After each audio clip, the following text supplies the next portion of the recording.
ప్రజల్లో ఒక గొప్ప నమ్మకం. కార్యకర్తలు 5 ఏళ్లు పడ్డ కష్టం, నాయకులను అనేక రకాలుగా ఇబ్బంది పెట్టినా ఎక్కడా బెదరకుండా చెక్కు చెదరకుండా పనిచేసిన విధానం. ఇక్కడే స్టేజ్ మీద మొండి బ్రదర్స్ ఉన్నారు. ఈరేహాల్ మండల తెలుగుదేశం పార్టీ పక్షాన మనస్ఫూర్తిగా వాళ్ళని నేను అభినందిస్తా ఉన్నా. కరోనా కష్టకాలంలో ఇక్కడుండే గ్రామస్తులకు, దళితులకు, బీసీలకు నిత్యావసర సరుకులు, కూరగాయలు పంచడానికి పోతే కేసు పెట్టి, నాన్ అవైలబుల్ కేసు పెట్టి జైలుకు పంపించినారు అప్పుడుండే వైసీపీ నాయకులు. కానీ వాళ్ళు మమ్మల్ని ఇబ్బంది పెట్టింది కదా వైసీపీ గవర్నమెంట్, మాకెందుకులే ఈ రాజకీయం అనుకోలే. ఎప్పుడైతే అరెస్ట్ చేశారో ఆ రోజు నుంచి ఇంకా కసిగా పనిచేశారు, పార్టీ కోసం గట్టిగా నిలబడ్డారు. అట్లాగే అనేక మంది నాయకులు, ఇప్పుడు జడ్పీటీసీగా మోహన్ రెడ్డి గారి భార్య శైలమ్మను అభ్యర్థిగా మనం నామినేషన్ వేపిస్తే విత్డ్రా చేయించడానికి, నిలబెడకోకుండా చూడడానికి ఆ రోజు అనేక రకాలుగా ప్రయత్నాలు చేశారు. చాలా ఒత్తిళ్లు తీసుకొచ్చారు, కానీ గట్టిగా నిలబడినారు వాళ్ళు. ఇట్లా ఒక్కొక్కరి గురించి చెప్పుకుంటే నేను చాలా గర్వపడతా ఉంటా.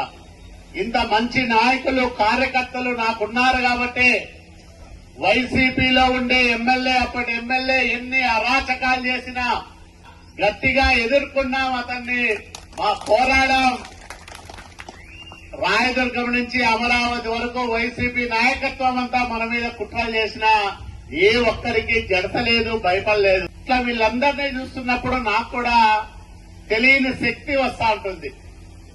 వాళ్ళ స్థాయిలో వాళ్లే అంత గట్టిగా నిలబడినప్పుడు ఈ రాష్ట్రంలో చంద్రబాబు నాయుడు గారి ఆశీస్సులతో ఒక నాయకుడిగా గుర్తింపు పొందిన నాకు ఇంకా ఎన్ని కష్టాలు వచ్చినా నేను గట్టిగా నిలబడాలని నేను ఎప్పటికప్పుడు నిర్ణయం తీసుకుంటా ఉంటా.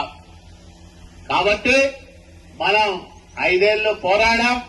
ఒకవైపు పార్టీని బతికించుకోవడానికి, కార్యకర్తలను కాపాడుకోవడానికి, ప్రజల తరఫున పోరాటాలు చేయడానికి నిరంతరాయంగా పనిచేశాం. కాబట్టి ప్రజలు మనల్ని అభిమానించారు, హక్కున చేర్చుకున్నారు.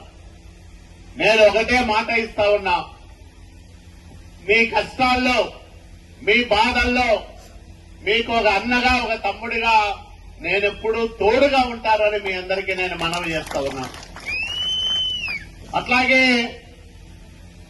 సంస్థాగత నిర్మాణం పటిష్టంగా జరిగి వచ్చే స్థానిక సంస్థల ఎన్నికల్లో కష్టపడి పనిచేసిన నాయకులకు మనం ప్రత్యేకమైన గుర్తింపునిద్దాం. సర్పంచులుగా, ఎంపీడీసీలుగా, ఎంపీపీలుగా, జడ్పీటీసీలుగా అట్లా వాళ్ళనే మనం నిలబెడదాం, గెలిపిద్దాం. అత్యధికమైన మెజార్టీతో ఈ మండలంలో ఉండే 16 సర్పంచ్ స్థానాలు, 13 ఎంపీడీసీ స్థానాలు తెలుగుదేశం పార్టీ అత్యధికమైన మెజార్టీతో గెలవాలి, గెలుస్తుంది కూడా.